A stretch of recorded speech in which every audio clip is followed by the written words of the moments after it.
Hold on. Get the elk. Yo, that's crazy. You want to get out and look at them? Yeah.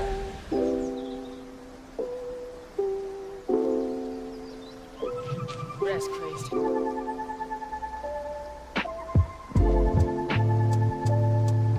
I'm finna walk with them.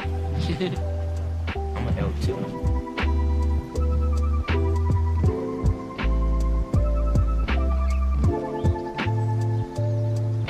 Brother Mountain. You never see something so breathtaking in your Bro, life? look. Do you see the blue rays right there? It looks like God coming up.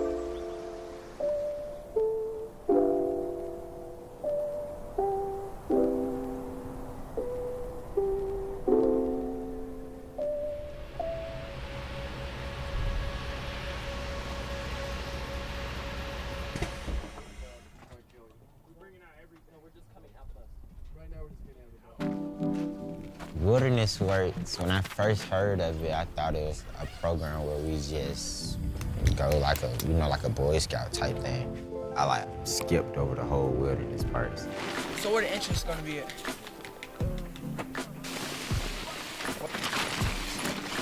Man, I haven't even seen the outdoors. I just heard stories.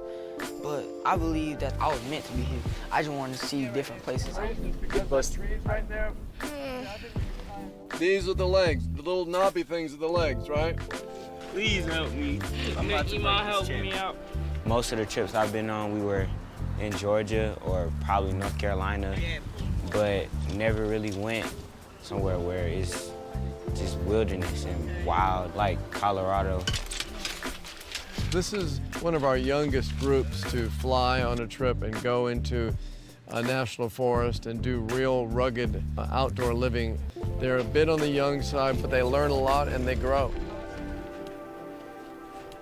What's the name of that movie, Dylan, that you told me about with the people that put on all the weight? They end up being on like these. Is it Wall-E? If you've seen that movie, so all they do is watch TV. They've got like food that just comes to their mouth, that they don't have to do any work, and they become softer and softer to the point where, if you ask me, it's like they're dead. You understand what I'm saying? And I'm thinking that a lot of us do that for 50 weeks out of the year, and we stop doing this. Outdoor living is living. And believe me, when you go home, when it's September, you will look back at this experience and you'll have kind of a pain because you'll be looking back for it. So, wow, that was cool. I really connected.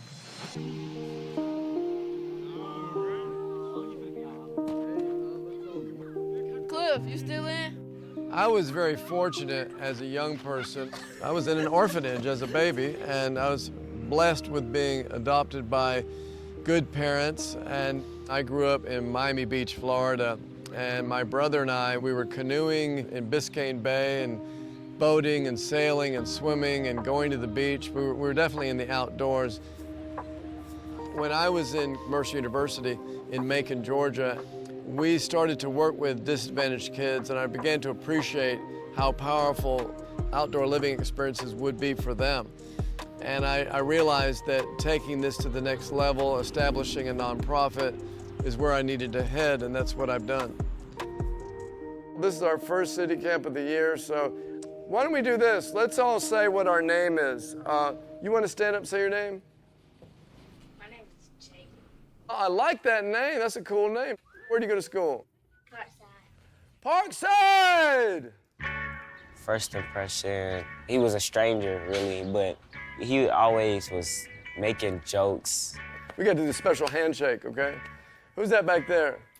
I didn't know him first, so I just called him weird.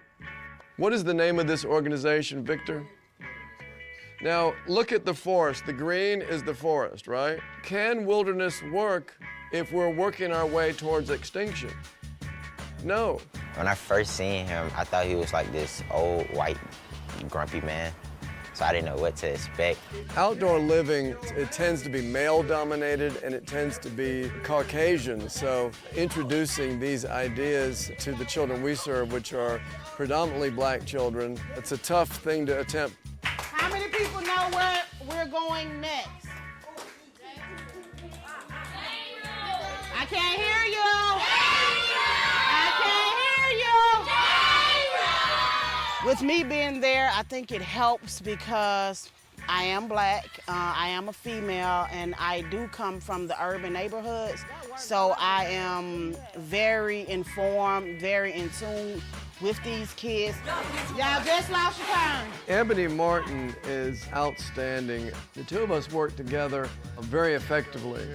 I don't look at him as the white savior, and I don't think he looks at it as, oh, I'm helping these black kids out, but I'm helping these kids that in any other situation couldn't afford the opportunity.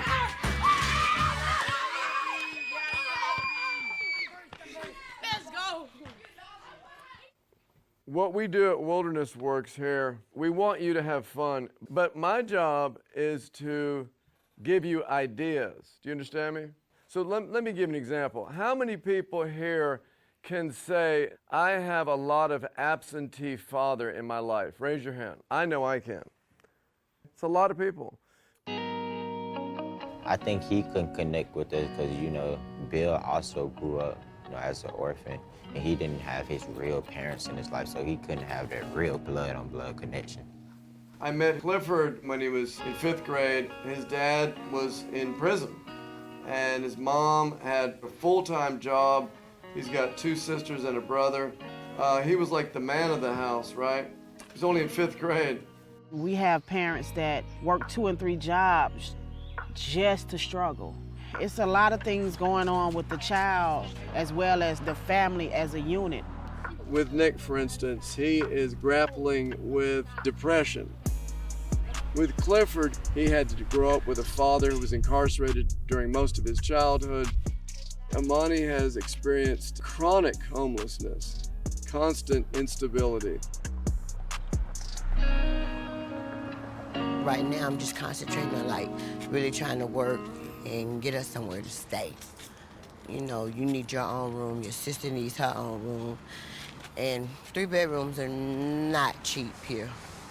Yeah. Literally, I gotta work a lot. I was around 4. It's when my dad first got arrested, and I think that's when it actually started with all the chronic homelessness and stuff. Sometimes I stay in a hotel where it's like prostitutes and people selling drugs and smoking weed and stuff like that. I've never really lived on the street. I think it was because my mom, she'd always find a way, really, even if it was just going to another shelter or another hotel. Do you remember, like, some of those rinky-dink hotels sometimes, like when I wasn't working? And we had to lug all our clothes around, and sometimes I say, y'all, we just gonna be here for a couple of days. Let mama gonna figure it out, and we're gonna move somewhere else. You know, I always try to make sure, you know, we got something good to eat or something like that. But a lot of them hotels, I look back and think, wow, how could I, you know, allow us to stay in it and with y'all? I was mad at myself because I felt so ashamed of being homeless and living in shelters and stuff. I was ashamed that I didn't live in a house or an apartment. My mom did have a good job. She didn't get good money.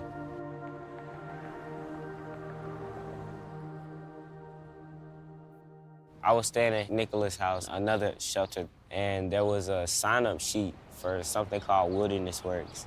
So my mom had just put my name on the list. They was like, oh, we think your son would be a good candidate for it. And I met Bill. We sat down and talked. And the next weekend, I let you go.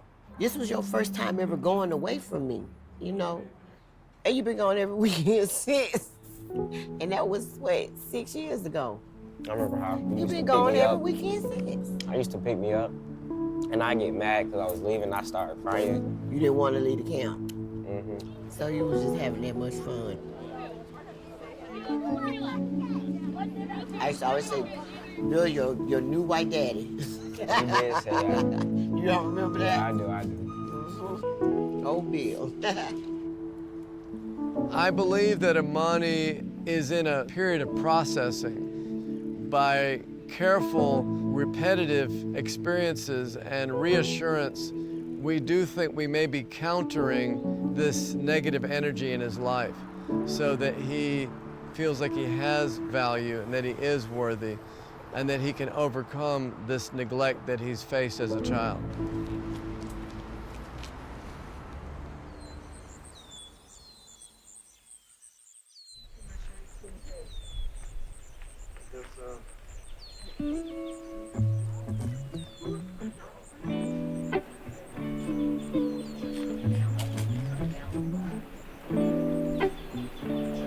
Kind of remind me of a red panda and a squirrel. If they had a baby, but that would be kind of weird. But fun at the same time.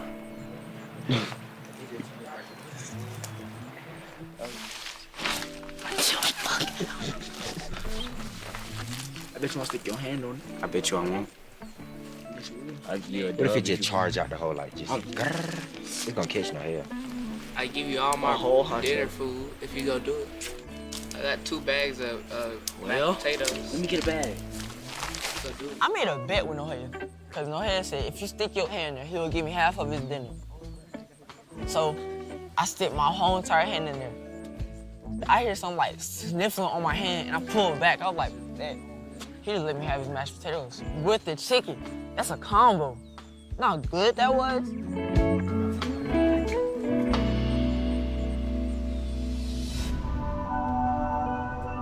In this particular trip, initially we're acclimatizing for some high altitude backpacking, so we spend about 4 days in Rocky Mountain National Park as we anticipate going on to the Snowmass Wilderness outside of Aspen, where we are going to be climbing over 12,000 foot peaks repeatedly. Bro, we in Jurassic Park right now. Oh, they getting on the trail. Yeah, that's finna scare the shit out of somebody. I swear, boy, they finna have a heart attack and a stroke.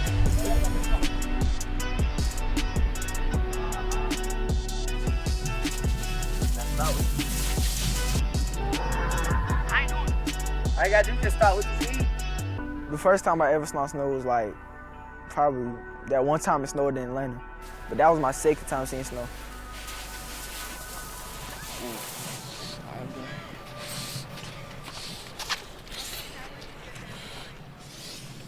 Bro, what the heck? Bro, it's so cold. Dumbass man. Dumbass man.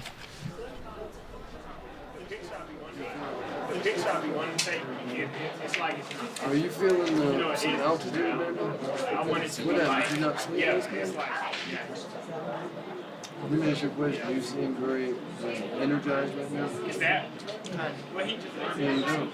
You seem tired. You sad.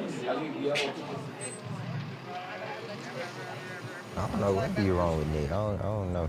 But all of a sudden, like, he'll just distance himself, you know, like, just get down like he's thinking about something. It's weird. I just be in my own world. I mean, I try to fit in sometimes. Like, I try to change my personality. But a part of me saying, like, no, like, just be yourself. So I be myself sometimes. I think Nick, he likes being surrounded by people, except for when he's in his moods or, I know he likes to be alone.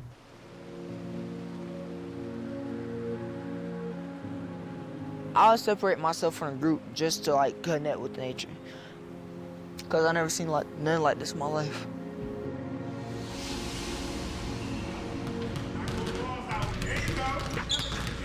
One moment I'll be happy, but then I'll think about one thing and my whole mood just changed. Like, I'll get depressed.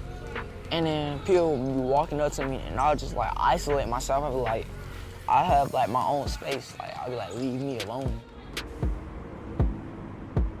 When you're in the city, it don't stop. Like, school, weekends, work. And, like, extracurricular, like basketball, after school program. I babysit my niece and nephews. It's like, you're trapped in the bubble.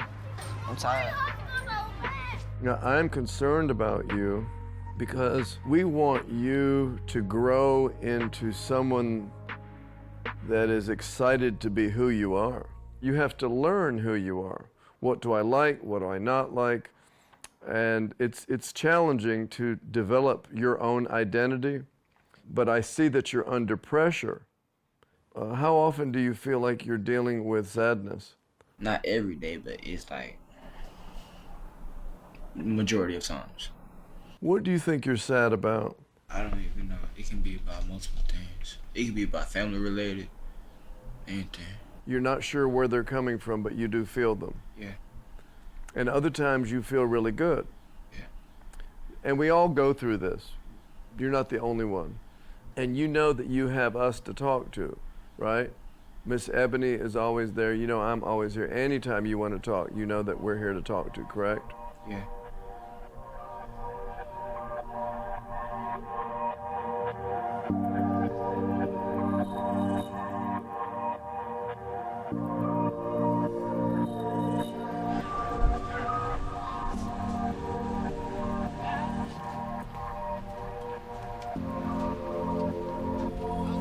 Home sweet home.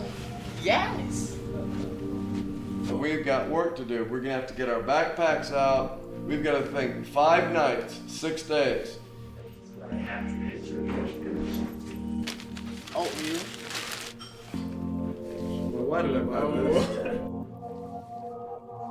I got too much dry food, bro. I don't know why you put it in order if you're gonna stuff it back in the stuff set. It's gonna go back out of order.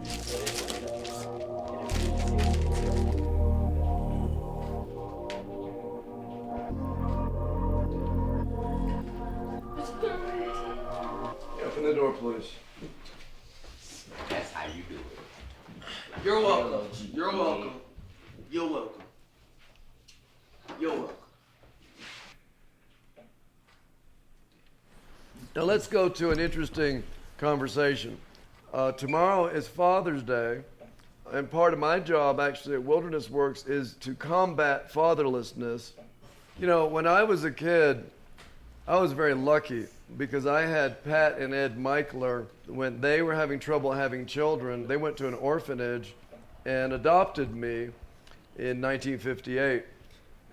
But they are not my parents, and I never knew my father or my mother, right? Monty, 8 years without a father, okay? You go and visit him at prison, and then he calls you on the phone, he calls me, and he sends letters, right? What does that mean to you? Like, cause he does all that stuff and I get to see him, it's almost like he has been there, even though he hasn't. It's like he's trying to do his best as a father, even though he's incarcerated. My dad's on parole, but he has a really strict, like, officer. It's weird because, like, they treat him like he's still a prisoner.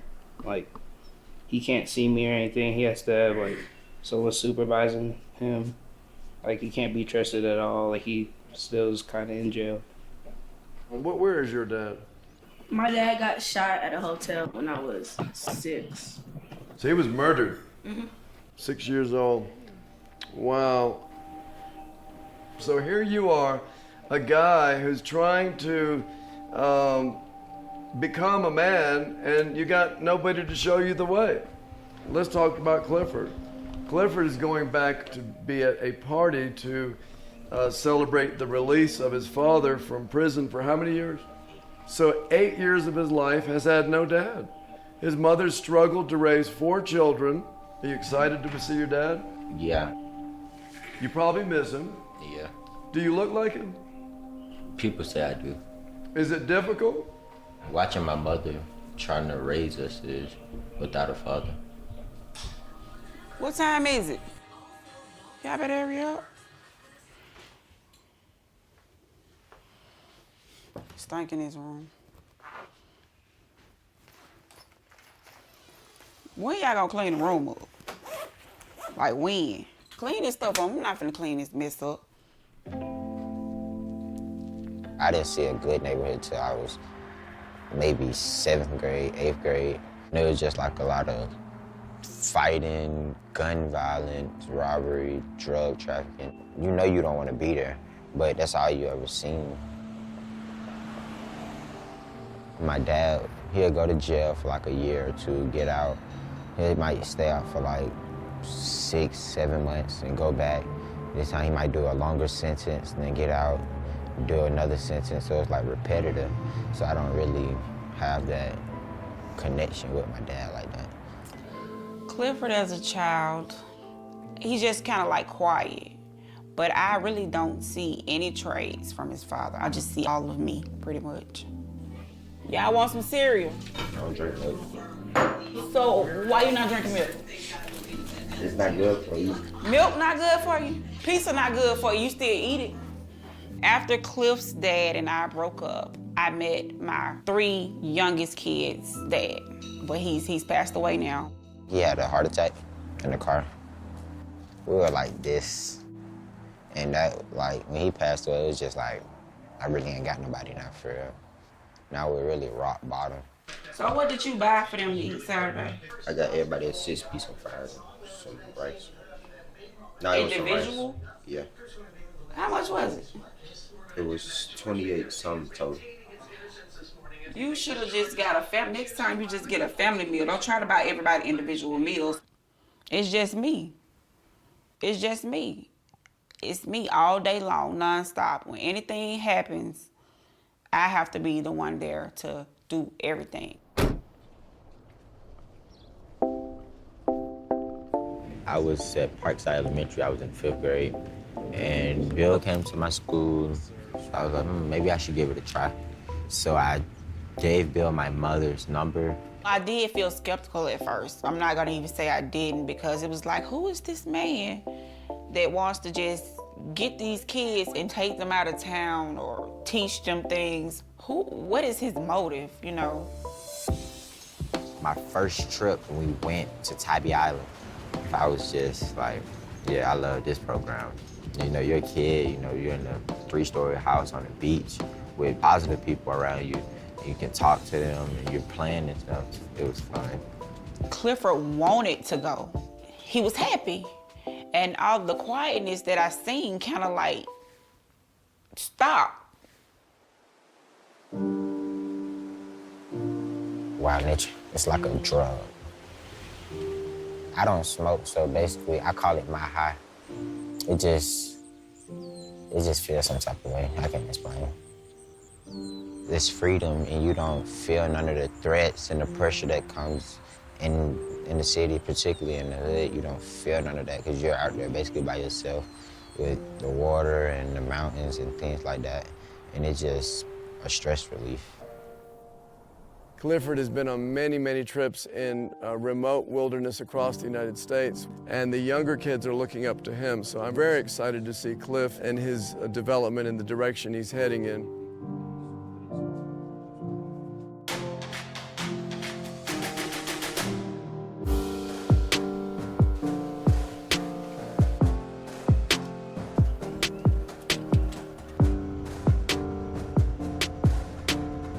We've got 4 passes to do. West Maroon Pass, Frigid Air Pass, Trail Rider Pass, and Buckskin Pass. This one is icy. You've got to be very careful here. A pass is like almost like a U, and you climb up this mountain and you go through it, through the U, and then you go down. A 4-pass loop is basically 4 mountains. It's going in a loop. It's basically what it means. Like, Pack your trash, bury all human waste. If we have to go to the number 2, we have to dig a hole 6 inches deep and make sure you fill up the hole or whatever when you're done and cover it up, etc. Any questions? All right, let go. Let go.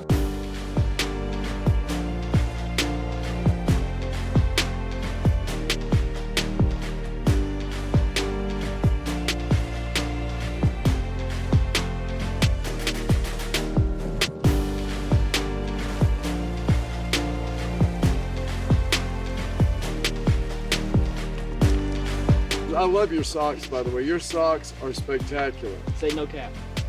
I mean, no cap, okay?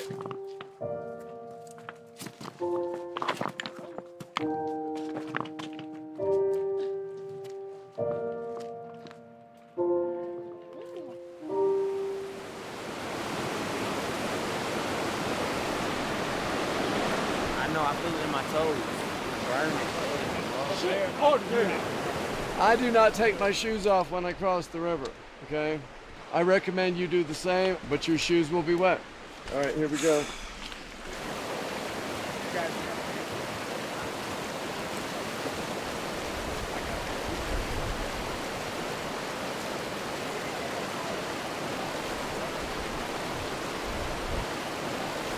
if I need your help.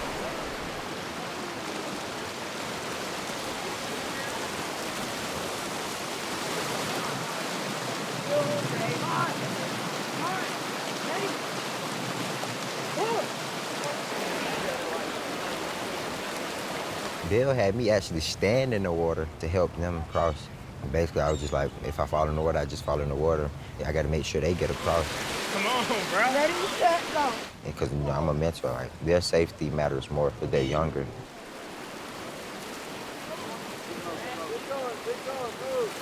Everybody got across safe.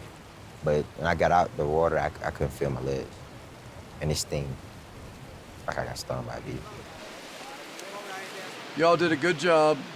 By the way, if I were you, I would wipe off my face, too, because the whole side of you is just, you look like somebody who just got out of war. Yo, bro, low-key, that shit was fun, though.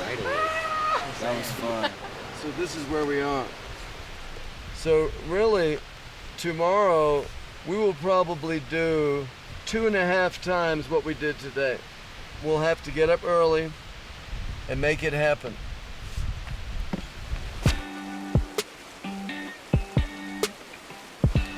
Hold this. They all over the place. All over this campsite. It's But crazy. they can't get me now? Yep. My face is unsafe.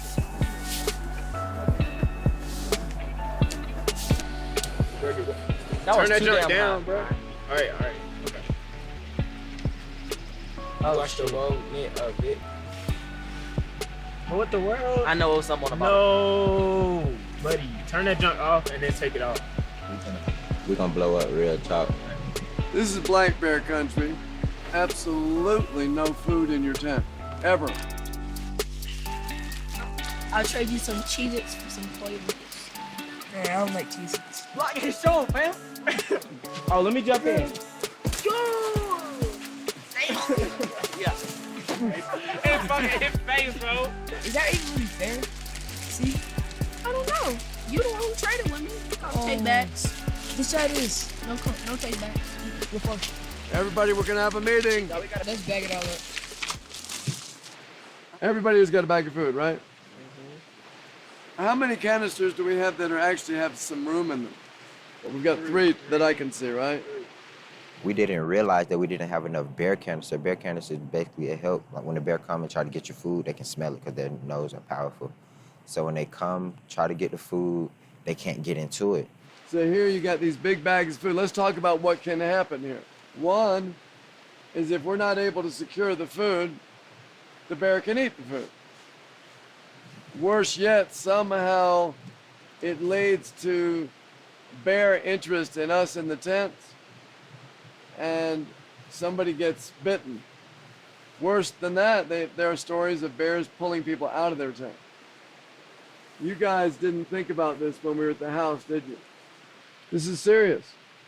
When I first started, Bill would talk about bears coming to get our food, or they can go through the tent. If they smell anything on you, they'll kill you for it. And I thought it was like, oh, all right, that's not gonna happen to us. But about 3 years ago, we were in Wyoming, and I was in a tent. And all of a sudden, I hear, bear. So I get up out of the tent. I'm like, oh no, this is not a dream. You look, and it's like this brown grizzly bear, like 30 feet away from us, just circling the campsite. I didn't go to sleep probably 3 o'clock in the morning, paranoid. Since then, yeah, I knew, like, it's serious. All those stories I was hearing, it gets serious out here. Let me tell you what, as we keep progressing, we're gonna get to a certain point, which is the halfway point. It's also the riskiest point because if something happened, we have all the way to go to come back. Do we want to have to quit the whole trip because we're making unwise decisions? Nope. Yeah. This is all my Because we didn't have enough bear canisters, we had to use the Kevlar bag. Remember, we've got to be able to untie it too, so don't go too crazy.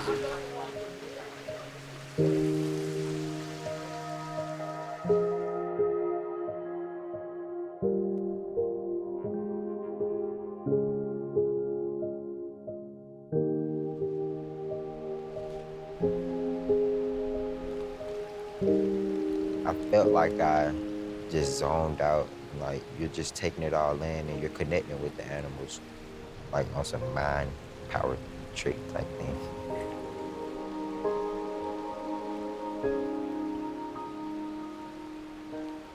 All our food, you know, was safe. We was happy, so we pack up. We ready to go.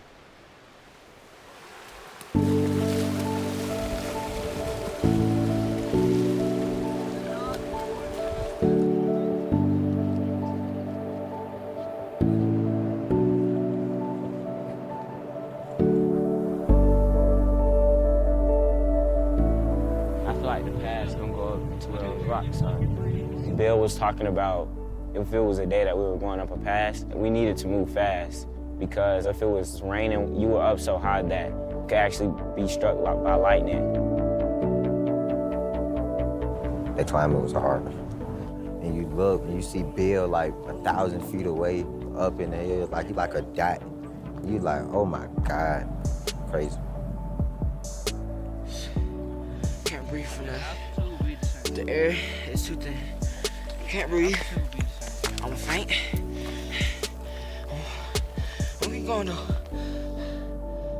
We all think it's food that fuels us, and it does, of course, but oxygen fuels us. It's amazing. I feel like I'm gonna faint. I feel dizzy, right?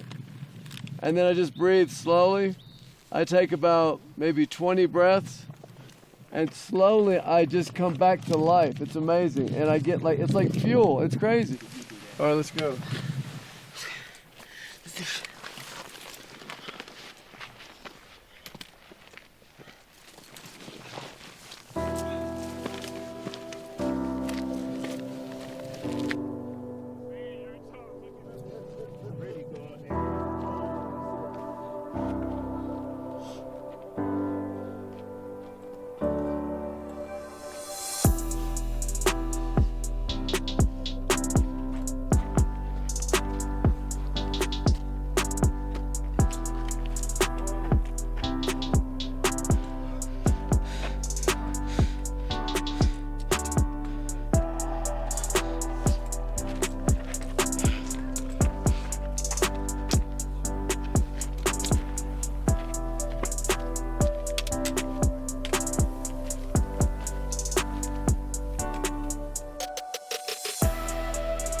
Getting to the top, it was a lot to take in.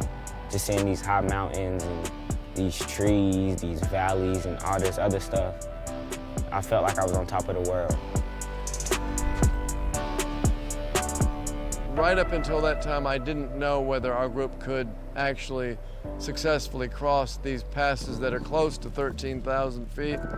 But I saw, once we did our first pass, that we were able to do so, and I was more confident about coming passes. Y'all want to do the trail? It's probably gonna be a little bit longer. Y'all want to go down the snow where we could just meet Bill most of the way. Bro, I'm trying to slide real talk. Y'all trying to slide? Cause if we No choice. Y'all try to let's slide. do it, bro. Let's go, Brian. Down the snow. Real talk. We gone. Oh, we gone. Oh, we gone.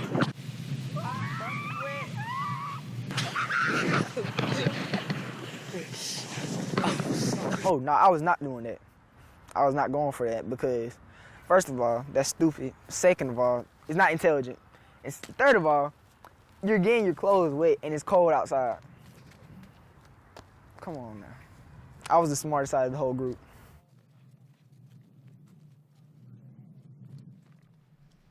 When I get home, my mom finna cook me some white rice, some tofu, and some black beans. Shut up, bro.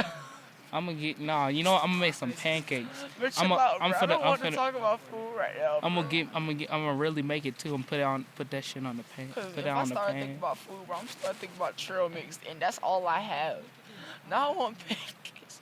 What the hell? What? A bee tried to sting me. What? What he do? A bee tried to sting me. He says beef. No, it did not. Yes, it did. Bees do On not just everything. go out of their way to sting people. When they sting people, they die. Yeah, you have to aggravate it. All I heard was this buzzing sound, right? Then I look to my right. I see like this thing, and his stinger's pointing towards me. Like I see his legs drop down. Then it's freaking like pointing towards me, and then it's coming. You must have aggravated. Bro, y'all never believed me. Boy, you smoking too much crack, boy.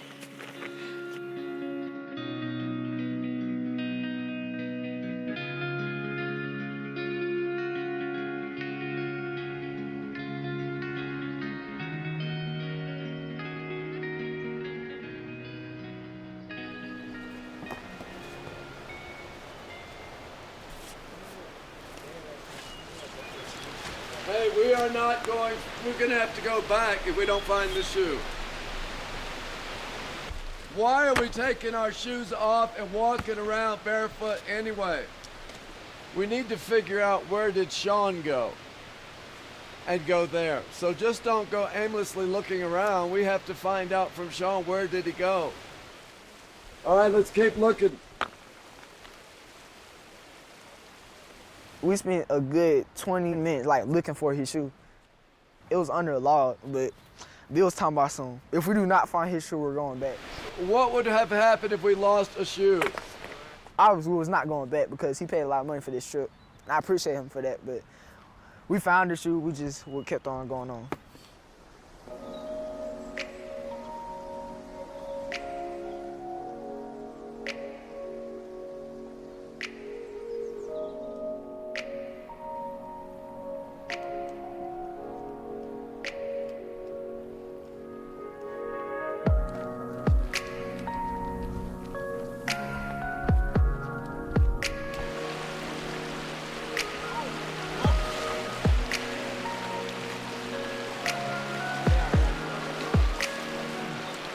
Oh, my legs are burning. I cannot feel my legs. It was cold. My socks was wet. I didn't have the right food. I had a whole bunch of Cliff Bars. Let me get some Snickers, man. It was tough.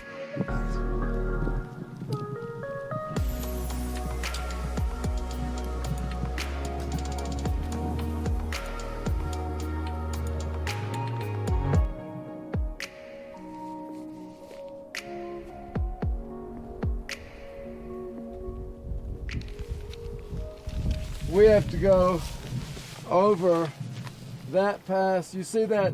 Oh. It looks like a golf course up there. Passing one pass is tough already. So when you gotta go over two of them, no. Damn, we gotta do 2 passes today. Oh, right? What? Oh, this is tough. No. Is backpacking easy? No. This is a whole different kind of world. This is a hard world, right? And I think most of the people I know are too soft. This is not their element. This is my element. I guess one question is this your element? Nick, what is your element? You might be too young to know, right? And too inexperienced. What do you think, Amani? Honestly, I don't really know if this is my element. I mean, I do like being outside and all, but I don't really know if this is. If you had an alternative, would you pick the alternative or would you try to come to a place like this? I would probably pick the alternative. So you probably would not come here. I don't want you to come back unless you want to. And with Amani, I think Amani is hinting that he really doesn't want to. So it's not for everybody. It's something to think about. But I do hope somebody here would like to come back and either here or wherever we go, but you know you'll have to be tough. All right, let's go.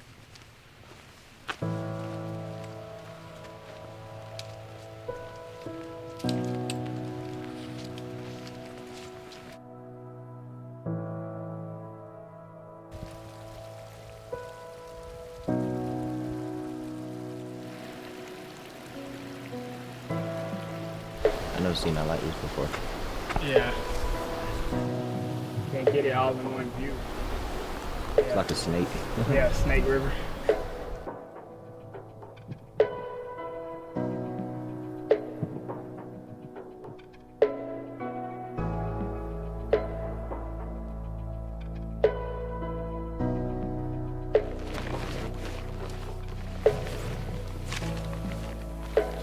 Yusuf, you gotta be sure you're ready to go, correct?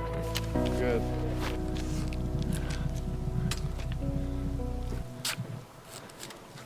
If I slip, I'm just gonna slide down. Bruh. Oh, it's like, it's so much snow over there? I can't do this. Fuck around and slide down. Oh, I know my trick again. Hell no. If that works, they'll do it. That boy down here.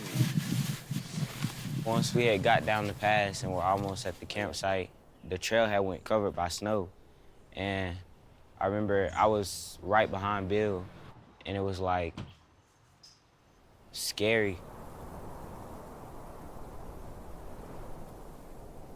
It's like a steep hill of snow, almost straight. One wrong step and you could just go tumbling down the hill or straight into the lake. That's some dangerous ass shit. Hey, bro, I'm going down. Who is he telling? Bullshit, boy. Walk this way, walk this way. I'm gonna die. I'm gonna die. Chill out. I don't know Don't get how. there. You're not gonna die.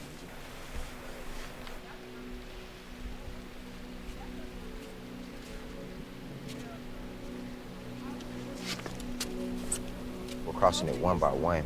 So you have to put one foot in front of the other, stay low, don't look down. And everybody's safety's in hand.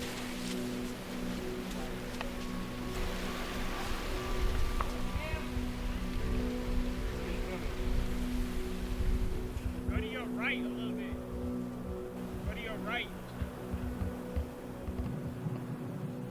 I think Sean realized that his life was in stake. I think he looked down and he was like, I'm not going no further. Sean, can you come down a little bit and go over that way?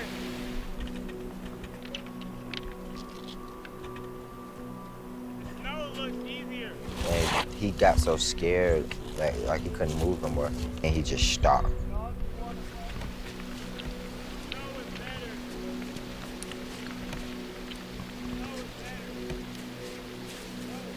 All right, listen. You were hesitant about crossing, correct? Okay. If I'm with you, can you follow me? Yeah. No, this has to be an absolute yes. Yes. Okay. Okay, what you want to do is lean into the mountain, the snow side, right? Do you understand? And you put your foot in the footsteps that are there already made. And you just look at the footsteps only, and you look this way. Okay?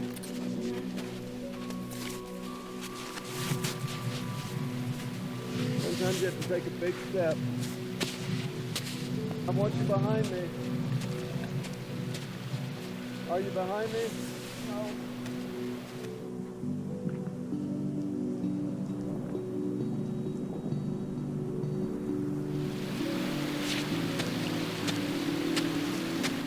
Keep going, keep going. Good job, good job, good job. Good, good, good, good, good. Good, good, good.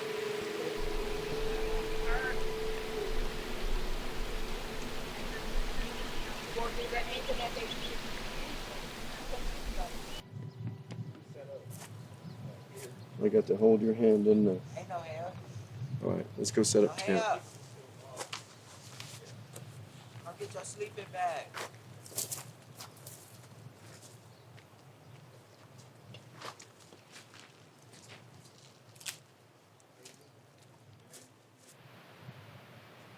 Let's reflect on today. When we're crossing almost a diagonal snowfield, and if something happened that we don't expect and somebody slid down, that was a long way down, almost all the way to the lake.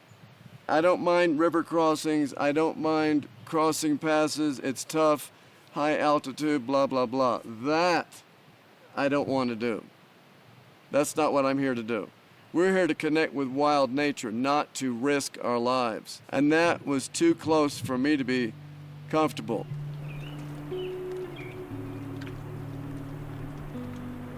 When you first arrived at that snow, how did you feel? I was gonna die. You was like scared? Yeah, I was scared. I had to go step by step. Like, it took me at least like 20 seconds to do each step. When I got there, I was relieved. I was like, it's over.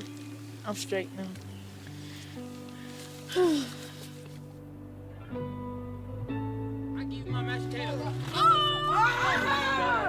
Oh, it's done. Hey, we won. Man, I'm gonna give each of y'all 1/3 of a penny.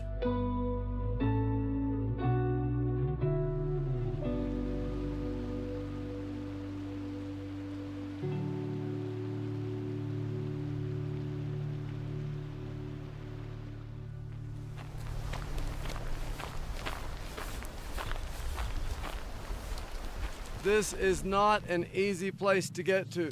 There's a pass on that side. There's a pass on that side. That one was probably the hardest. It wasn't as high as the other ones, but the trail was sort of a zigzag, and it took a long time.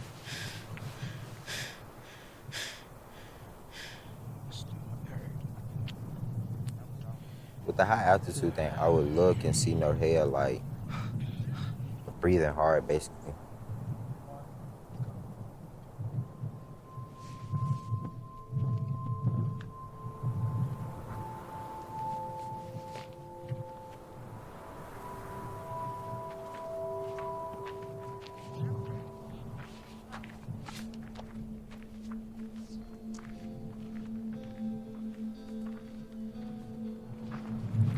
I cannot walk no more.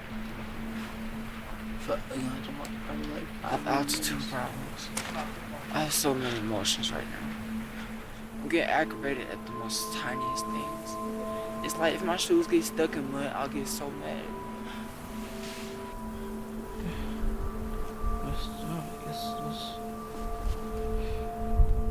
I thought I was trying to go slow, but I couldn't stop. And then I slipped on a rock. I almost died.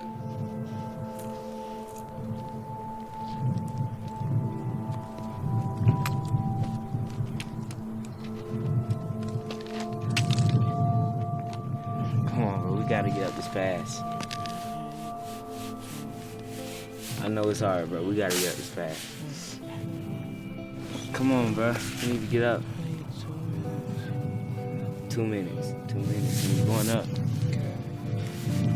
Gonna walk all the way up that pass. No matter how slow you do it, we're walking up that pass without stopping.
Helping Norhea, I kind of felt a responsibility to do it. One, because he was my tent mate. And two, really because he's a dear friend. So like doing that, it motivated him and motivated me. I like seeing that somebody basically the same age or like a leader stepping up to the plate, realizing things have to get done, or we have to help each other to get through this trip. And basically, Amani took a lot of leadership, things he usually don't do. It's like he's on the right track.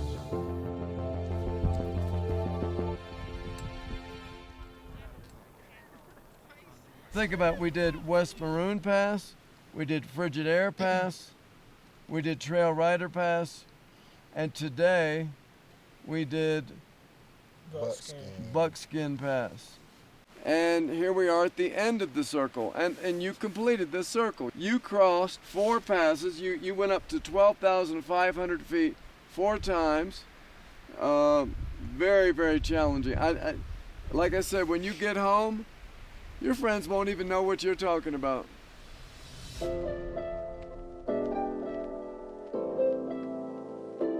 Well, your hands got bigger, bro. My hand, I feel like they really did. What can we tell younger people as we introduce them to Wilderness Works? You're gonna have your ups and downs. Like, you're gonna have hard times, but you're gonna have easy times. Either way, like, it's worth it. I felt pretty good, I guess. It was hard, but at least I got through it. I really am proud of you. I was worried there. At the time, I thought because I was so unsure that I didn't like it. But now I realized how big that was and like what I did. Just going over 4 passes, seeing these wild animals. There's a huge world out there and there's so much to discover. So it took me a while to realize, like, if it was my element or not.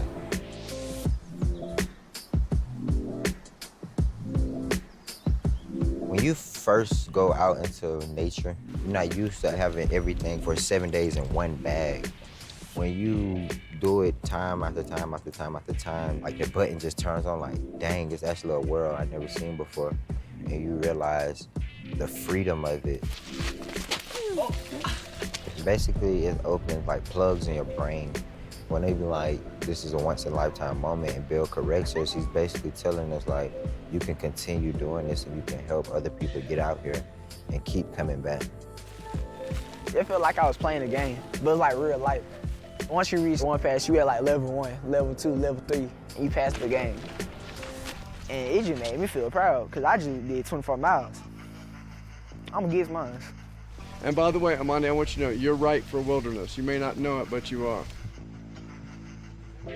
Kids are so used to virtual reality. By having a real experience, really being at 13,000 feet, the real experience is far superior, and they discover that on the trail. It's very gratifying. This is makeup. It's makeup remover. Move dirts, right? No. But I get a mustache?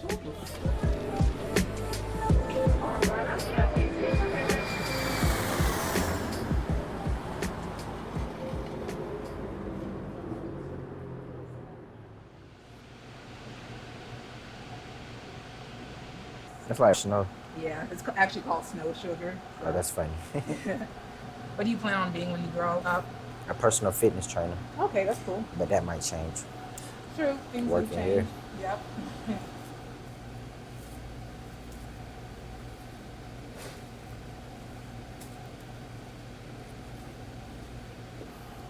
Or the masterpiece. 2-5.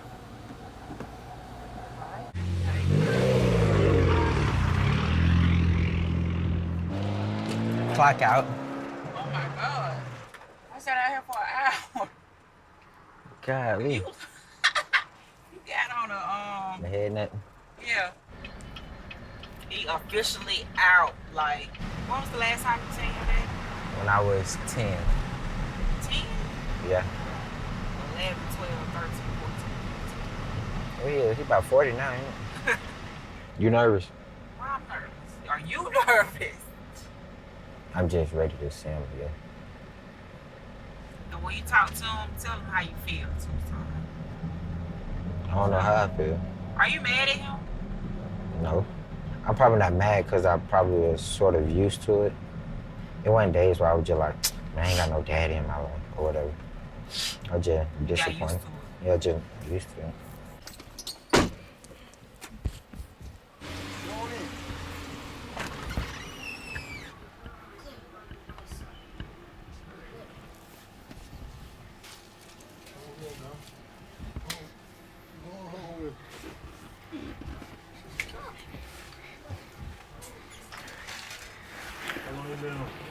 I just got here. Yeah, I got him. Yeah, I got him. Nah, he got me by an inch. Nothing much. I just came from out of town with the program I'm in Colorado for a month. I just flew back yesterday. What you doing out there? Backpacking, wilderness, stuff like that. Backpacking. You know what that is? I think he was kind of like shocked, like, this is my son? Yeah, this is your son. That's a sight to see. You don't want to see. You're doing right. You're in the right lane. I think he likes it because he realized that I'm different from him. Like, he wasn't on the right track. And him seeing me doing these opposite things that he did, I guess it's like, oh my gosh, he's actually doing something with his life. I think I got a picture of myself. Look, just like. I've never traveled in the mountains or nothing like that, but it brought Cliff a ton of energy. That's me? Yeah, that's you. He was like, Mom, it's something other than just Atlanta, other than just Georgia, outside of, you know, just these four walls. Matthew's trying to get a job too now. He's trying to step up and keep his grades up because I'm like, look at your brother, he's doing good. And even the other kids, they respect him now. I thank him. Like, I really thank him for being a good child. Now I feel like I can brag a little bit. Yeah. Oh yeah, that's no joke. That's you. That's me right there. I was the first one to join motorsports out of my family. It was like, Nick, can I come with you? Cause like, I've been missing you. You'll be like, all right. Sonny, stand up. Are you related to Brandon? I'm happy for them. I just want to see their reaction. Like, when they get inside like wilderness, like, I just want to see how they react. I'm not gonna say I'm fully mature, because I know I didn't. I'm not gonna sit up here and lie. But I'm not finna let depression take over my life. So some of the kids that come here are living in shelters. And Amani knows what it's like to be homeless. And I'm very proud of Amani because he has stood tough all this time. Look at him. There was one in particular at City Camp I did see myself in. It was in the same stuff I was into when I was that age. Well, yeah, I felt the same thing. It was all unpredictable, and I don't know where I would go or anything, and I don't know what would happen or who would be here or anything. It was really stressful, like Amani said. Oh, yeah. Amani can let these kids know that it doesn't stop here, that they call it transitional housing because you're not meant to stay there, but transition into something better. Red Rover, send Lucas over. If you expose yourself to more than just what the system offers you, there's no limit to what you can become. When you were out there in the mountains, when you guys reached the top, did it feel like you guys were in an Atlanta building all the way up there? First climbing the pass is hard. I mean, it's tough. So once you get up there and you get to the top and you see where you came from and you point and you feel the wind, you're like on top of the world. And you feel like you accomplished something. These guys have done major stuff, and there's even more you can do. There's no limit.